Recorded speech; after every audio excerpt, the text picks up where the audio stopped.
అనంత కరుణామయుడు అపార కృపాశీలుడైన అల్లాహ్ పేరుతో ప్రారంభిస్తున్నాను. సూర్య అన్నూర్ 91వ వివరణ 8వ రుకు. అంటే ప్రాజ్ఞులవ్వాలని అర్థం. పైన పాదసూచి 87లో తెలిపినట్లు అబ్బాయిల విషయంలో స్వప్నస్థలనం, అమ్మాయిల విషయంలో బహిష్టు ప్రారంభమవడం ప్రాజ్ఞతకు సంకేతాలు.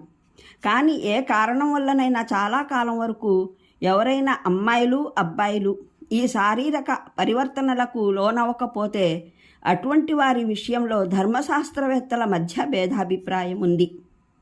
ఇమాం షాఫియీ, ఇమాం అబూ యూసుఫ్, ఇమాం మొహమ్మద్, ఇమాం అహ్మద్ దృష్టిలో ఇటువంటి పరిస్థితిలో 15 ఏళ్ల ప్రాయమున్న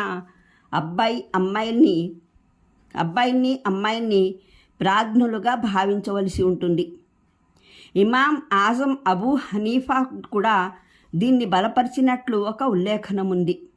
కానీ ఇమాం ఆజం ప్రసిద్ధ అభిప్రాయం ప్రకారం ఇటువంటి పరిస్థితిలో 17 ఏళ్ల అమ్మాయి, 18 ఏళ్ల అబ్బాయిని ప్రాజ్ఞులుగా పరిగణించాలి. ఈ రెండు అభిప్రాయాలు ఎటువంటి మూలాధారంగా ఏర్పడినవి కావు. ధర్మశాస్త్ర అవగాహనతో అనువర్తన కృషి ఆధారంగా ఏర్పడినవి. అందువల్ల ప్రపంచం ఎల్లప్పుడూ 15 లేదా 18 సంవత్సరాల వయసునే స్థలనం కాని అబ్బాయిలకు, బహిష్టురాని అమ్మాయిలకు ప్రాజ్ఞత వయోపరిమితిగా పరిగణించిన అవసరం లేదు. ప్రపంచంలోని విభిన్న దేశాలలో విభిన్న కాలాలలో శారీరక పోషణ పరిస్థితులు భిన్నంగా ఉంటాయి. మౌలికంగా సర్వసాధారణంగా ఒక దేశంలో అబ్బాయిలు అమ్మాయిలకు ఏ వయసులో స్థలనం లేదా బహిష్టు ప్రారంభమవుతాయో వాటి సగటు వ్యత్యాసాన్ని గుర్తించి ఏ అబ్బాయిలు అమ్మాయిలకైనా అసాధారణ కారణాల వల్ల ఈ సంకేతాలు వాటి సాధారణ వయోపరిమితులలో వ్యక్తం కాకపోతే వారికి అత్యధిక వయోపరిమితి పైన ఆ సగటు వ్యత్యాసాన్ని కూడాలి. దాన్నే అటువంటి వారి ప్రాజ్ఞతా వయసుగా పరిగణించాలి. ఉదాహరణకు ఒక దేశంలో సాధారణంగా ఒక అబ్బాయికి కనీసం 12 సంవత్సరాల వయసులోనూ అత్యధికంగా 15 సంవత్సరాల వయసులోనూ స్వప్నస్థలనం జరిగితే వాటి సగటు వ్యత్యాసం 1.5 సంవత్సరం. ఇటువంటి పరిస్థితిలో అసాధారణమైన అబ్బాయిలకు 16.5 సంవత్సరాల వయసును ప్రాజ్ఞతా వయసుగా నిర్ణయించవచ్చు. ఇదే నియమం ప్రకారం విభిన్న దేశాల న్యాయశాస్త్ర నిపుణులు తమ పరిస్థితుల రీత్యా ఒక పరిమితిని నిర్ణయించుకోవచ్చు. 15 సంవత్సరాల వయోపరిమితికి ఆధారంగా ఒక హదీసు ఉటంకిస్తారు. అది ఇబ్ను ఉమర్ ఉల్లేఖనం. నేను 14 ఏళ్ల ప్రాయంలో ఉహూద్ యుద్ధం సందర్భంలో ప్రవక్త మహానీయుల సల్లల్లాహు అలైహి వసల్లం సన్నిధిలోకి వెళ్ళాను. ఆయన నాకు యుద్ధంలో పాల్గొనే అనుమతిని ఇవ్వలేదు. తర్వాత కందకం పోరాటం సమయంలో 15 సంవత్సరాల ప్రాయంలో నేను మళ్ళీ వెళ్ళాను. అప్పుడు ఆయన నన్ను అనుమతించారు. సిహాహా సిత్తా ముస్నద్ అహ్మద్. కానీ ఈ ఉల్లేఖనం 2 కారణాలుగా ఈ విషయంలో ఆధారంగా నిలవజాలదు. ఒకటి, ఉహూద్ యుద్ధం హిజ్రీ శకం 3 షవ్వాల్ నెలలో జరిగింది. కందకం పోరాటం మొహమ్మద్ బిన్ ఇస్హాక్ ప్రకారం హిజ్రీ శకం షవ్వాల్లోనూ, ఇబ్ను సఅద్ ప్రకారం హిజ్రీ శకం 5 జిల్ఖాదాలో సంభవించింది. 2 యుద్ధాల మధ్య 2 సంవత్సరాలు లేదా అంతకన్నా ఎక్కువ కాలం తేడా ఉంది. ఒకవేళ ఉహూద్ యుద్ధం కాలంలో ఇబ్ను ఉమర్ 14 సంవత్సరాల వయసు వారైతే కందకం పోరాటంలో ఆయన కేవలం 15 సంవత్సరాల వయసు గల వారెలా అవుతారు?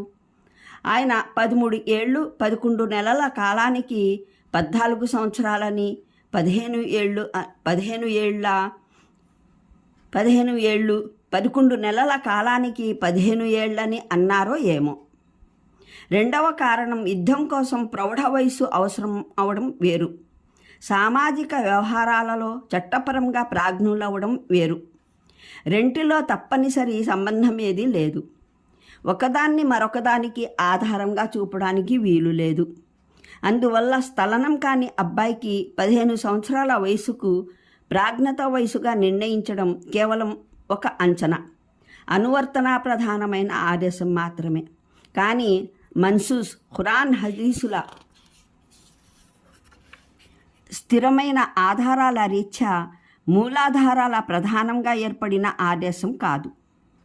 మూలంలో ప్రయోగించిన పదాలకు అర్థం కూర్చుండిపోయిన స్త్రీలు లేదా కూర్చొని ఉన్న స్త్రీలు అన్నది ఉద్దేశం. బహిష్టు ఆగిపోవడం అంటే స్త్రీ సంతానోత్పత్తికి తగని వయసుకు చేరిపోవడం అన్నమాట. స్వయంగా ఆమెలోనూ వాంఛలు అంతరించిపోవడం, ఆమెను చూసి పురుషుల్లోనూ ఎటువంటి లైంగిక వాంఛ కలిగే అవకాశం లేకపోవడం అన్నమాట. ఇదే అర్థాన్ని తరువాతి వాక్యం సూచిస్తోంది. మూలంలోని పదాలకు అర్థం తమ దుస్తుల్ని తీసివేసిన అన్నది. కానీ దీని ఉద్దేశం దుస్తులన్నీ తీసివేసి దిగంబరులు అవడం అని మాత్రం కాజాలదు అన్నది స్పష్టం. అందువల్ల ధర్మశాస్త్రవేత్తలందరూ వ్యాఖ్యాతలందరూ ఏకాభిప్రాయంతో అలంకరణను మరుగుపరిచేందుకు వాడే దుప్పట్లు అని అంగీకరించారు. ఈ అలంకరణను మరుగుపరిచే ఆదేశం అహజాబ్ సూరాలో ఇవ్వబడింది. మూలంలోని పదాలకు అర్థం అలంకరణను తబర్రుజ్ చేసేవారు కారాదు అన్నది. తబర్రుజ్ అంటే వ్యక్తం చేయడం, ప్రదర్శించడం అని అర్థం. బారిజ్ అని పైన కప్పు లేని పడవను లేదా ఓడను అంటారు. ఇదే అర్థంలో స్త్రీకి ఈ పదం ప్రయోగిస్తే భావం ఆమె పురుషుల సమక్షంలో తన అందాన్ని, అలంకరణను ప్రదర్శించే స్త్రీ అన్నమాట.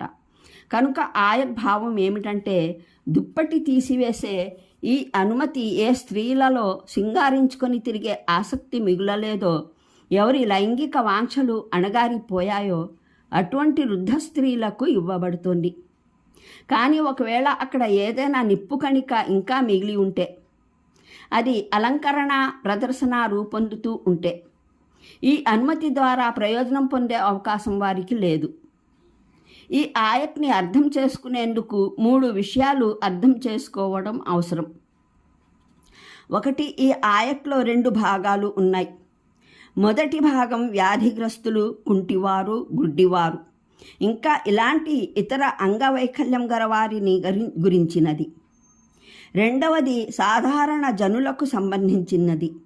2 ఖురాన్ బోధించిన నైతిక బోధనల వల్ల అరబ్బుల ఆలోచనా విధానంలో వచ్చిన మహత్తరమైన విప్లవం కారణంగా హరాం, హలాల్, నిషిద్ధం, ధర్మసమ్మతం, ధర్మబద్ధం, ధర్మ విరుద్ధమైన విషయాలలో వారి స్పృహ అత్యంత సున్నితమైపోయింది.